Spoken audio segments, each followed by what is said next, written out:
Hi friends, ನೀವು ನೋಡ್ತಿದ್ದೀರಾ NS education channel. ಇವತ್ತು ನಾವು ಸೆಕೆಂಡ್ PU ವ್ಯವಹಾರ ಅಧ್ಯಯನ ಅಂದರೆ ಬಿಸ್ನೆಸ್ ಸ್ಟಡೀಸ್ನ 2026ರ ಆ್ಯನ್ಯುವಲ್ ಎಕ್ಸಾಮ್ ಕ್ವಶನ್ ಪೇಪರನ್ನು ಚರ್ಚೆ ಮಾಡೋಣ ಬನ್ನಿ.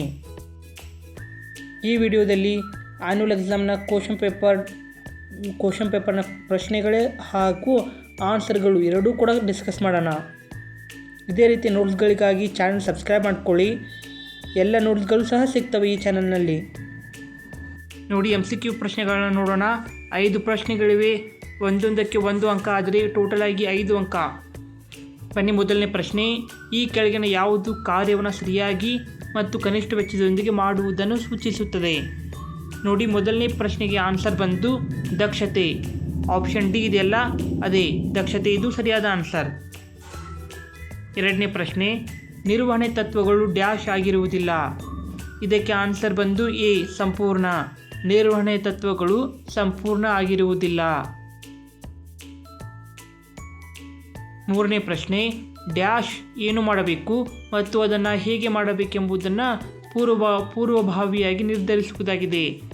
ಯೋಜಿಸುವಿಕೆಯು ಏನು ಮಾಡಬೇಕು ಮತ್ತು ಅದನ್ನು ಹೇಗೆ ಮಾಡಬೇಕೆಂಬುದನ್ನು ಪೂರ್ವಭಾವಿಯಾಗಿ ನಿರ್ಧರಿಸುವುದಾಗಿದೆ. ಇದಕ್ಕೆ ಆನ್ಸರ್ ಬಂದು ಆಪ್ಷನ್ ಸಿ ಆಗಿದೆ. ನೋಡ್ಕೊಳ್ಳಿ, ಇವು ಮತ್ತೆ ರಿಪೀಟ್ ಆಗ್ತವೆ ನಿಮಗೆ 2027ರ ಆ್ಯನ್ಯುವಲ್ ಎಕ್ಸಾಮಲ್ಲಿ. ನಾಲ್ಕನೇ ಪ್ರಶ್ನೆ. ಸಂಘಟಿಸುವಿಕೆ ಪ್ರಕ್ರಿಯೆಯ ಮೊದಲ ಹಂತ ಯಾವುದಂತ ಕೇಳಿದ್ದಾರೆ. ಇದಕ್ಕೆ ಆನ್ಸರ್ ಬಂದು ಆಪ್ಷನ್ ಸಿ ಕೆಲಸದ ಗುರುತಿಸುವಿಕೆ ಮತ್ತು ಅದರ ವಿಭಜಿಸುವಿಕೆ ಆಗ್ತದ. ನೋಡಿ, ಸಂಘಟಿಸುವಿಕೆ ಪ್ರಕ್ರಿಯೆ ಮೊದಲ ಹಂತ ಕೆಲಸದ ಗುರುತಿಸುವಿಕೆ ಮತ್ತು ವಿಭಜಿಸುವಿಕೆ. ಐದನೇ ಪ್ರಶ್ನೆ. ಈ ಕೆಳಗಿನವುಗಳಲ್ಲಿ ಯಾವುದು ದೀರ್ಘ ಬಾಳಿಕೆ ಉತ್ಪನ್ನವಾಗಿದೆ? ಇದಕ್ಕೆ ಆನ್ಸರ್ ಬಂದು ಆಪ್ಷನ್ ಎ ದೂರದರ್ಶನ ಆಗ್ತದ. ಯಾಕಂದರೆ ನೋಡಿ, ಇಲ್ಲಿ ಚಾಕ್ಲೇಟ್ ಸಹ ದೀರ್ಘ ಬಾಳಿಕೆ ಬರಲ್ಲ, ಟೂತ್ಪೇಸ್ಟ್ ಸಹ ದೀರ್ಘ ಬಾಳಿಕೆಗೆ ಬರಲ್ಲ. ಇಲ್ಲಿ ಆಪ್ಷನಲ್ಲಿ ಬರುವಂಥದ್ದು ಮಾತ್ರ ದೂರದರ್ಶನ, ಇದು ದೀರ್ಘ ಬಾಳಿಕೆ ಉತ್ಪನ್ನವಾಗಿದೆ. ಆಪ್ಷನ್ ಎ ಆಗ್ತದ. ಬಿಟ್ಟ ಸ್ಥಳ ಪ್ರಶ್ನೆಗಳನ್ನು ನೋಡೋಣ. ಇಲ್ಲಿ ಸಹ 5 ಪ್ರಶ್ನೆಗಳಿವೆ, ಹಾಗೆ 5 ಅಂಕ. ಆರನೇ ಪ್ರಶ್ನೆ. ಗ್ಯಾಂಗ್ಪ್ಲಾಂಕ್ ಅನ್ನು ಡ್ಯಾಶ್ ಸಂದರ್ಭದಲ್ಲಿ ಬಳಸಲಾಗ್ತದ? ಗ್ಯಾಂಗ್ಪ್ಲಾಂಕ್ ಅನ್ನು ತುರ್ತು ಸಂದರ್ಭಗಳಲ್ಲಿ ಮಾತ್ರ ಬಳಸಲಾಗುತ್ತದೆ. ಏಳನೇ ಪ್ರಶ್ನೆ. ಡ್ಯಾಶ್ ನಿರ್ದಿಷ್ಟ ಹೇಳಿಕೆಗಳಾಗಿದ್ದು ಏನನ್ನು ಮಾಡಬೇಕೆಂಬುದನ್ನು ತಿಳಿಸುತ್ತದೆ. ನಿಯಮಗಳು ನಿರ್ದಿಷ್ಟ ಹೇಳಿಕೆಗಳಾಗಿದ್ದು ಏನನ್ನು ಮಾಡಬೇಕೆಂಬುದನ್ನು ತಿಳಿಸುತ್ತವೆ. ಎಂಟನೇ ಪ್ರಶ್ನೆ. ಡ್ಯಾಶ್ ನೌಕರರಿಗೆ ವೇತನ ಮತ್ತು ಸಂಬಳಕ್ಕಿಂತ ಹೆಚ್ಚುವರಿಯಾಗಿ ನೀಡುವ ಉತ್ತೇಜಕವಾಗಿದೆ. ಇದಕ್ಕೆ ಆನ್ಸರ್ ಬಂದು ಬೋನಸ್. ನೀವಿಲ್ಲಿ ನೋಡ್ಬೋದು, ಬೋನಸ್ ಇದೆ.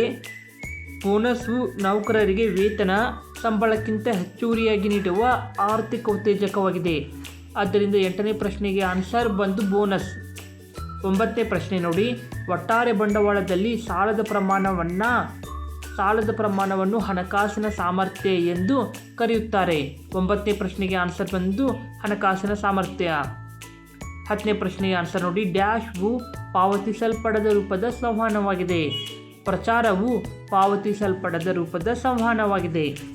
ನೋಡಿ, ಇವು ಮತ್ತೆ ರಿಪೀಟ್ ಆಗ್ತವೆ ನಿಮಗೆ ಈ ಅಕಾಡೆಮಿಕ್ ಇಯರಲ್ಲಿ. 2026-27ರ ಅಕಾಡೆಮಿಕ್ ಇಯರಲ್ಲಿ ನಿಮಗೆ ಒಂದು ಸಲ ಆದರೂ ಇವು ಬಂದೇ ಬರುತ್ತೆ. ನೋಡ್ಕೊಳ್ಳಿ. ಈಗ ಹೊಂದಿಸಿ ಬರೆಯಿರಿ ನೋಡೋಣ. ಎ ಪಟ್ಟಿಯಲ್ಲಿ ಕೊಟ್ಟಿದ್ದಾರೆ ನೋಡಿ, ಇಲ್ಲಿ ಬಡ್ಡಿ ದರ. ಇದಕ್ಕೆ ಸರಿಯಾದ ಆನ್ಸರ್ ಬಂದು ಆರ್ಥಿಕ ಪರಿಸರ ಆಗ್ತದ. ಬಿ ಪಟ್ಟಿಯಲ್ಲಿ ಹೊಂದಿಸಬೇಕಾಗಿರುತ್ತೆ. ಆಪ್ಷನ್ ಎ ಬಡ್ಡಿ ದರದ್ದು ಆರ್ಥಿಕ ಪರಿಸರ. ಆಪ್ಷನ್ ಬಿ ಇಲ್ಲಿದೆ ನೋಡಿ, ವಿಭಾಗೀಯ ರಚನೆ ಇದು ಉತ್ಪನ್ನದ ವೈಶಿಷ್ಟ್ಯತೆ. ನೋಡಿ, ಸರಿಯಾದ ಆನ್ಸರ್ಗಳನ್ನ ಹೇಳ್ತಿದ್ದೀನಿ, ಬರೆದುಕೊಳ್ಳಿ. ಬಡ್ಡಿ ದರ ಬಂದು ಆರ್ಥಿಕ ಪರಿಸರ ಆಗ್ತದ. ಹಾಗೆ ವಿಭಾಗೀಯ ರಚನೆ ಉತ್ಪನ್ನದ ವೈಶಿಷ್ಟ್ಯತೆ. ಕಾರ್ಯ ಆವರ್ತನ ಇದು ಕಾರ್ಯನಿರತ ತರಬೇತಿಗೆ ಉದಾಹರಣೆಯಾಗಿದೆ. ಹಾಗೆ ಆಪ್ಷನ್ ಡಿ ಬಂದು ನಿಯಂತ್ರಿಸುವಿಕೆ. ಇದು ತುಂಬ ಸಿಂಪಲ್ ಆಗಿದೆ. ನಿಯಂತ್ರಿಸುವಿಕೆ ನಿರ್ವಹಣೆ ಕಾರ್ಯಕ್ಕೆ ಉದಾಹರಣೆಯಾಗಿದೆ. ಇಲ್ಲಿ ಆಪ್ಷನ್ ಇ ಬಂದು ಸೇವೆಗಳು, ಇದು ಅಗೋಚರವಾಗಿವೆ. ಹೀಗೆ ಹೊಂದಿಸಿದರೆ ನಿಮಗೆ 5ಕ್ಕೆ 5 ಅಂಕ ಕೊಡ್ತಾರೆ. ಬಡ್ಡಿ ದರ ಆರ್ಥಿಕ ಪರಿಸರ, ವಿಭಾಗೀಯ ರಚನೆ ಉತ್ಪನ್ನದ ವೈಶಿಷ್ಟ್ಯತೆ, ಕಾರ್ಯ ಆವರ್ತನ ಕಾರ್ಯನಿರತ ತರಬೇತಿ, ನಿಯಂತ್ರಿಸುವಿಕೆ ನಿರ್ವಹಣೆಯ ಕಾರ್ಯ, ಸೇವೆಗಳು ಅಗೋಚರ. 1 ಅಂಕದ ಪ್ರಶ್ನೆಗಳನ್ನು ನೋಡೋಣ. ಒಂದು ಪದ ಅಥವಾ ಒಂದು ವಾಕ್ಯದಲ್ಲಿ ವಿವರಿಸಬೇಕಾಗ್ತದ. 5 ಪ್ರಶ್ನೆ ಹಾಗೆ 5 ಅಂಕ. ಉನ್ನತ ಹಂತದ ನಿರ್ವಹಣೆಗೆ ಒಂದು ಉದಾಹರಣೆ ಕೊಡಿ. ಉನ್ನತ ಹಂತದ ನಿರ್ವಹಣೆಗೆ ಒಂದು ಉದಾಹರಣೆ ಅಂದರೆ ಅಧ್ಯಕ್ಷ, ಉಪಾಧ್ಯಕ್ಷ, ಮುಖ್ಯ ಕಾರ್ಯಾಚರಣಾಧಿಕಾರಿ ಮುಂತಾದವುಗಳು ಬರ್ತಾರ. ಅಂದರೆ ನಿರ್ವಹಣೆಯ ಉನ್ನತ ಮಟ್ಟದ ಅಧಿಕಾರಿಗಳು. ನೇಮಕಾತಿಯ ಯಾವುದಾದ್ರೂ ಒಂದು ಆಂತರಿಕ ಮೂಲವನ್ನು ತಿಳಿಸಿ. ನೇಮಕಾತಿಯ ಆಂತರಿಕ ಮೂಲ ಅಂದರೆ ಇದು ವರ್ಗಾವಣೆ ಹಾಗೆ ಬಡ್ತಿ, ಇವೆರಡರಲ್ಲಿ ಒಂದು ಬರೀಬೇಕಾಗ್ತದೆ. ಇವುಗಳು ಆಂತರಿಕ ಮೂಲಕ್ಕೆ ಉದಾಹರಣೆಯಾಗಿವೆ, ವರ್ಗಾವಣೆ ಮತ್ತು ಬಡ್ತಿ. ನಿರ್ದೇಶಿಸುವಿಕೆ ಎಂದರೇನು ಇದನ್ನು ನೋಡ್ಕೊಳ್ಳಿ. ಹಾಗೆ 15ನೇ ಪ್ರಶ್ನೆ ನೋಡಿ. ಪರಾಗ್ ಕಂಪನಿಯು 40% ನಿಧಿಯನ್ನು ಸಾಲಪತ್ರಗಳ ಮೂಲಕ ಹೊಂದಲು ನಿರ್ಣಯಿಸಿದೆ. ಇದು ಹಣಕಾಸಿನ ಯಾವ ನಿರ್ಣಯವಾಗಿದೆ? 15ನೇ ಪ್ರಶ್ನೆ. 16ನೇ ಪ್ರಶ್ನೆ ನೋಡಿ. ಇದು ಗ್ರಾಹಕರ ರಕ್ಷಣೆ ಪಾಠದಿಂದ ಬಂದಿದ್ದು. ಬಳಕೆದಾರರ ರಕ್ಷಣಾ ಕಾಯ್ದೆ ಅಡಿಯಲ್ಲಿ ಇರುವ ಯಾವುದಾದ್ರೂ ಒಂದು ಪರಿಹಾರ ಸಂಸ್ಥೆಯನ್ನು ಹೆಸರಿಸಿ. ನೀವು ಯಾವ್ದು ಬೇಕಾದ್ರೂ ಬರೀಬಹುದು. ಜಿಲ್ಲಾ ಪರಿಹಾರ ಸಂಸ್ಥೆ ಅಥವಾ ರಾಜ್ಯ ಗ್ರಾಹಕರ ವ್ಯಾಜ್ಯ ಆಯೋಗ ಹಾಗೆ ರಾಷ್ಟ್ರೀಯ ಆಯೋಗ, ಯಾವ್ದು ಬೇಕಾದರೂ ಬರೀಬೋದು. ಒಂದು ಅಂಕಂತೂ ಕೊಡ್ತಾರೆ. ಭಾಗ ಬಿ ಇಲ್ಲಿ ಬರೋಣ. ಅಂದರೆ 2 ಅಂಕದ ಪ್ರಶ್ನೆಗಳಲ್ಲಿ ನಿಮಗೆ 12 ಟೋಟಲಾಗಿ 8ರಿಂದ 10 ಪ್ರಶ್ನೆ ಕೊಟ್ಟಿರ್ತಾರೆ. ಅವುಗಳಲ್ಲಿ 6 ಪ್ರಶ್ನೆಗೆ ನೀವು ಉತ್ತರ ಬರೀಬೇಕು. 6 ಪ್ರಶ್ನೆ 2 ಅಂಕ, ಒಟ್ಟಾಗಿ 12 ಅಂಕ ನಿಮಗೆ ಸಿಗ್ತದ. ನೋಡೋಣ ಬನ್ನಿ. 17ನೇ ಪ್ರಶ್ನೆ. ಸಮನ್ವಯತೆಯ ಯಾವುದಾದ್ರೂ 2 ಗುಣಲಕ್ಷಣಗಳನ್ನು ತಿಳಿಸಿ. ಗುಣಲಕ್ಷಣಗಳನ್ನು ಬರೆಯಿರಿ. ನೋಡಿ, ಇದು ಸಮನ್ವಯತೆಯು ಸರ್ವವ್ಯಾಪಿಯಾಗಿದೆ, ಸಮನ್ವಯತೆಯು ವಿಶಾಲವಾಗಿದೆ, ಹಾಗೆ ಸರ್ವವ್ಯಾಪಿಯಾಗಿದೆ. ಹೀಗೆ ಬರೆದರೆ ಸಾಕು, ಸಿಂಪಲ್ ಆಗಿವೆ. ಹಾಗೆ 18ನೇ ಪ್ರಶ್ನೆ. ಏಕರೂಪ ಆಜ್ಞೆ ಮತ್ತು ಏಕರೂಪ ನಿರ್ದೇಶನದ ನಡುವಿನ ವ್ಯತ್ಯಾಸ ತಿಳಿಸಿ ಅಂತ ಕೊಟ್ಟಿದ್ದಾರೆ. ಎಲ್ಲ ಸಹ ರಿಪೀಟ್ ಆಗ್ತವೆ ನಿಮಗೆ ಕ್ವಶನ್ಗಳಿವು. ನೋಡಿ, ಆನ್ಸರ್ ಬಂದು ಏಕರೂಪ ಆಜ್ಞೆ. ಇದರ ಅರ್ಥ ನೋಡಿಕೊಳ್ಳಿ. ಒಬ್ಬ ಅಧೀನಾಧಿಕಾರಿಯು ಒಬ್ಬ ಮೇಲಾಧಿಕಾರಿಯಿಂದ ಆದೇಶಗಳನ್ನು ಪಡೆಯುವುದು ಮತ್ತು ಅವನೊಬ್ಬನಿಗೆ ಹೊಣೆಗಾರನಾಗಿರಬೇಕು ಎಂಬುದು ಇದಾಗ್ತದೆ. ಇದರ ಪರಿಣಾಮ ನೋಡಿ, ಇದು ವೈಯಕ್ತಿಕ ಕಾರ್ಮಿಕನ ಮೇಲೆ ಪರಿಣಾಮ ಬೀರುತ್ತದೆ. ಏಕರೂಪ ಆಜ್ಞೆಯು ವೈಯಕ್ತಿಕ ಕಾರ್ಮಿಕನ ಮೇಲೆ ಪರಿಣಾಮ ಬೀರುತ್ತದೆ. ಏಕರೂಪ ನಿರ್ದೇಶನಕ್ಕೆ ಬನ್ನಿ. ಒಂದೇ ಉದ್ದೇಶವನ್ನು ಹೊಂದಿರುವ ಪ್ರತಿಯೊಂದು ಗುಂಪು ಚಟುವಟಿಕೆಯು ಒಬ್ಬ ಮುಖ್ಯಸ್ಥ ಮತ್ತು ಒಂದು ಉದ್ದೇಶವನ್ನು ಹೊಂದಿರಬೇಕು. ಇದು ಇಡೀ ಸಂಸ್ಥೆ ಮೇಲೆ ಪರಿಣಾಮ ಬೀರುತ್ತದೆ. ಇವುಗಳು 2 ವ್ಯತ್ಯಾಸಗಳಾಗಿದ್ದು. ಹಾಗೆ ಇಲ್ಲಿ ಬನ್ನಿ. ಯೋಜಿಸುವಿಕೆ ಯಾವುದಾದರೂ 2 ಮಿತಿಗಳನ್ನು ಪಟ್ಟಿ ಮಾಡಿ ಅಂತ ಕೇಳಿದ್ದಾರೆ. ಯೋಜಿಸುವಿಕೆಯು ಯಶಸ್ಸನ್ನು ಖಾತ್ರಿಗೊಳಿಸುವುದಿಲ್ಲ, ಅದು ಒಂದಾಯಿತು. ಹಾಗೆ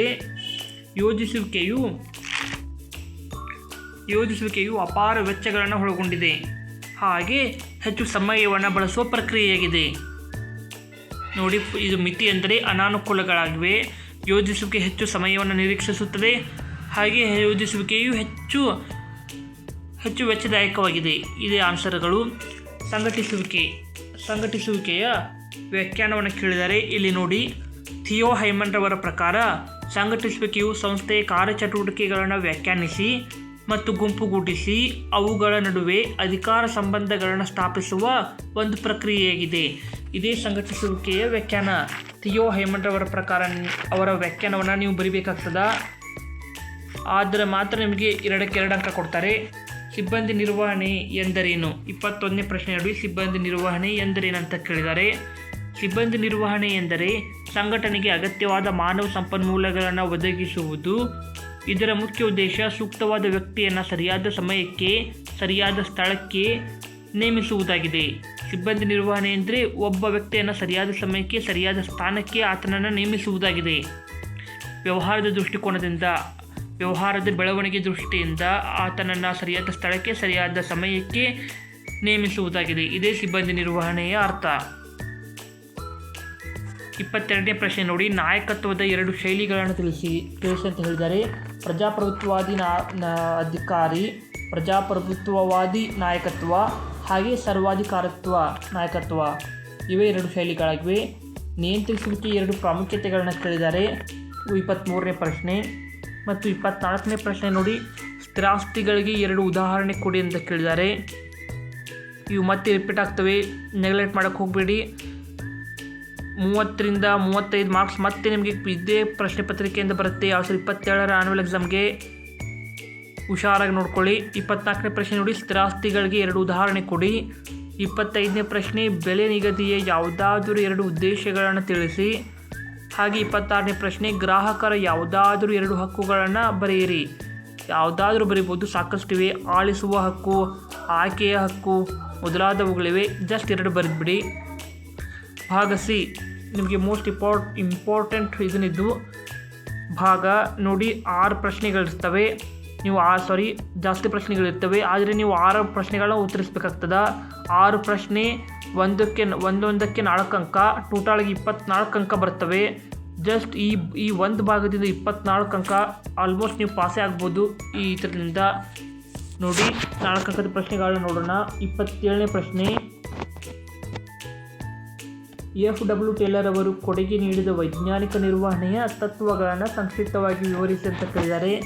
ನೋಡ್ಕೊಳ್ಳಿ, ಇದು ನಿಮ್ಮ 2ನೇ ಚಾಪ್ಟರ್ದು ಕ್ವಶನ್ನು, ನಿರ್ವಹಣೆ ತತ್ವಗಳು ಆ ಚಾಪ್ಟರ್ದು ಕ್ವಶನ್ನು. 28ನೇ ಪ್ರಶ್ನೆ, ವ್ಯವಹಾರ ಪರಿಸರದ ಯಾವುದಾದ್ರೂ 4 ಪ್ರಾಮುಖ್ಯತೆಗಳನ್ನು ಸಂಕ್ಷಿಪ್ತವಾಗಿ ವಿವರಿಸಿ ಅಂತ ಕೇಳಿದ್ದಾರೆ. ನೋಡಿ, ವ್ಯವಹಾರ ಪರಿಸರದಿಂದ 2 ಪ್ರಶ್ನೆ ಬರ್ತವೆ 4 ಅಂಕಕ್ಕೆ. ಇದು 1 ಪ್ರಶ್ನೆ ಆಯಿತು. ಇನ್ನೊಂದು ಪ್ರಶ್ನೆ ನೋಡಿ ಇಲ್ಲಿ, ಇದು ಹಾಟ್ಸ್ ಕ್ವಶನ್. ಈ ಕೆಳಗಿನವುಗಳಿಗೆ ಸಂಬಂಧಪಟ್ಟ ವ್ಯವಹಾರ ಪರಿಸರದ ಆಯಾಮಗಳನ್ನು ಗುರುತಿಸಿ ಮತ್ತು ಅವುಗಳ ಬಗ್ಗೆ ಲಘು ಟಿಪ್ಪಣಿ ಬರೆಯಿರಿ ಅಂತ ಕೇಳಿದ್ದಾರೆ. ಆಪ್ಷನ್ ಎ ನೋಡಿ, ಇಲ್ಲಿ ಎರಡು ಆಯಾಮಗಳನ್ನು ಕೊಟ್ಟಿದ್ದಾರೆ, ಅವುಗಳನ್ನು ಗುರುತಿಸಬೇಕು. ಹಾಗೆ ಅವುಗಳ ಬಗ್ಗೆ ಒಂದು ಸ್ವಲ್ಪ ಲಘು ಟಿಪ್ಪಣಿಯನ್ನು ಬರೀಬೇಕಾಗ್ತದೆ. ಅಂತರ್ಜಾಲದ ಮೂಲಕ ಟಿಕೆಟ್ ಕಾಯ್ದಿರಿಸುವುದು, ಇದು ಯಾವುದಕ್ಕೆ ಉದಾಹರಣೆ ಆಗ್ತದೆ ಹೇಳಿ? ಇದು ತಾಂತ್ರಿಕ ಪರಿಸರ ಅದಕ್ಕೆ ಉದಾಹರಣೆ ಆಗ್ತದೆ. ತಾಂತ್ರಿಕತೆಯ ಪರಿಸರ ಅದಕ್ಕೆ ಉದಾಹರಣೆ ಆಗ್ತದೆ. ಹಾಗೆ ಇಲ್ಲಿ ನೋಡಿ, ಬಿ, ಮದ್ಯಪಾನೀಯಗಳ ಜಾಹೀರಾತನ್ನು ನಿಷೇಧಿಸಲಾಗಿದೆ, ಇದು ಕಾನೂನಾತ್ಮಕ ಆಯಾಮ ಅದಕ್ಕೆ ಉದಾಹರಣೆ ಆಗ್ತದೆ. ಇವುಗಳನ್ನು ಗುರುತಿಸಿ ಇವುಗಳನ್ನ ಬರೆದು ಆಯಾಮಗಳನ್ನ ಬರೆದು ಹಾಗೆ ಅವುಗಳ ಬಗ್ಗೆ ಸ್ವಲ್ಪ ಲಘು ಟಿಪ್ಪಣಿ ಬರೀಬೇಕಾಗ್ತದೆ. ಹಾಗೆ ಬರೆದ್ರೆ ಮಾತ್ರ ನಿಮಗೆ 4 ಅಂಕ ಕೊಡ್ತಾರೆ. 30ನೇ ಪ್ರಶ್ನೆ, ಯೋಜಿಸುವಿಕೆ ಯಾವುದಾದ್ರೂ 2 ಲಕ್ಷಣಗಳನ್ನು ಸಂಕ್ಷಿಪ್ತವಾಗಿ ವಿವರಿಸಿ ಅಂತ ಕೇಳಿದ್ದಾರೆ. ತುಂಬ ಸಿಂಪಲ್ ಆಗಿದೆ. ಯೋಜಿಸುವಿಕೆಯು ನಿರ್ವಹಣೆಯ ಪ್ರಾಥಮಿಕ ಕಾರ್ಯವಾಗಿದೆ. ಯೋಜಿಸುವಿಕೆಯು ಹೆಚ್ಚು ಸಮಯವನ್ನು ನಿರೀಕ್ಷಿಸುತ್ತದೆ. ಹಾಗೆ ಯೋಜಿಸುವಿಕೆಯು ಹೆಚ್ಚು ವೆಚ್ಚದಾಯಕವಾಗಿದೆ. ಯೋಜಿಸುವಿಕೆಯು ಯಶಸ್ಸನ್ನು ಖಾತ್ರಿಗೊಳಿಸುವುದಿಲ್ಲ. ಹೀಗೆ ಯಾವುದಾದ್ರೂ ಬರಿಬೋದು. ಜಸ್ಟ್ 4 ಲಕ್ಷಣಗಳನ್ನು ಬರೆದರೆ ಸಾಕು. ಹಾಗೆ ಯೋಜಿಸುವಿಕೆಯು ಸರ್ವವ್ಯಾಪಿಯಾಗಿದೆ. ಹೀಗೆ ಮುಂತಾದವುಗಳನ್ನ ಬರೆಯಿರಿ, ಅವುಗಳನ್ನು ವಿವರಿಸಬೇಕಾಗ್ತದೆ, ನೆನಪಿಟ್ಕೊಳ್ಳಿ.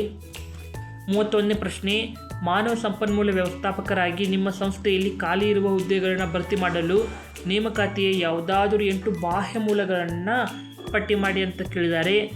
ಸಾಕಷ್ಟಿವೆ, ಹೇಳ್ತೀನಿ ಕೇಳಿ. ಇಲ್ಲಿ ನೇರ ನೇಮಕಾತಿ, ನೇರ ಸ್ವೀಕೃತ ಅರ್ಜಿಗಳು, ಜಾಹೀರಾತು, ಉದ್ಯೋಗ ವಿನಿಮಯ ಕೇಂದ್ರಗಳು, ಆವರಣ ನೇಮಕಾತಿ, ಉದ್ಯೋಗಿಗಳ ಶಿಫಾರಸು, ಕಾರ್ಮಿಕ ಗುತ್ತಿಗೆದಾರರು, ದೂರದರ್ಶನದಲ್ಲಿ ಜಾಹೀರಾತು, ಜಾಲತಾಣ ಪ್ರಕಟಣೆ, ನಿಯೋಜನಾ ಸಂಸ್ಥೆಗಳು ಮತ್ತು ನಿರ್ವಹಣಾ ಸಲಹೆಗಾರರು. ಟೋಟಲಾಗಿ 10 ನಾನು ಹೇಳಿದೆ. ಅವುಗಳಲ್ಲಿ ನೀವು ಜಸ್ಟ್ 8 ಬರಿಬೇಕು. 2ಕ್ಕೆ 1 ಅಂಕ, ಟೋಟಲಾಗಿ 4 ಅಂಕ ಸಿಗ್ತವೆ. ನೋಡಿ, ಇದೇ ಈಸಿಯೆಸ್ಟ್ ಕ್ವಶನ್ನು. ಇವುಗಳೆಲ್ಲ ಎಕ್ಸ್ಪ್ಲೇನ್ ಮಾಡಬೇಕು ನೀವು. ಆದರೆ 31ನೇ ಪ್ರಶ್ನೆ, 8 ಬಾಹ್ಯ ಮೂಲಗಳನ್ನು ಪಟ್ಟಿ ಮಾಡಿದರೆ ಸಾಕು, ನಿಮಗೆ 4 ಅಂಕ ಕೊಡ್ತಾರೆ. ಜಸ್ಟ್ 8 ವರ್ಡ್ ಬರೆದರೆ ಸಾಕು, ನಿಮಗೆ 4 ಅಂಕ ಕೊಡ್ತಾರೆ. 32ನೇ ಪ್ರಶ್ನೆ ನೋಡ್ಕೊಳ್ಳಿ. ನಿಯಂತ್ರಿಸುವಿಕೆ ಯಾವುದಾದ್ರೂ 4 ಮಿತಿಗಳನ್ನು ವಿವರಿಸಿ ಅಂತ ಕೇಳಿದ್ದಾರೆ. ಇದು ನಿಯಂತ್ರಿಸುವಿಕೆ ಚಾಪ್ಟರಿಂದ ಬಂದಿರುವುದು.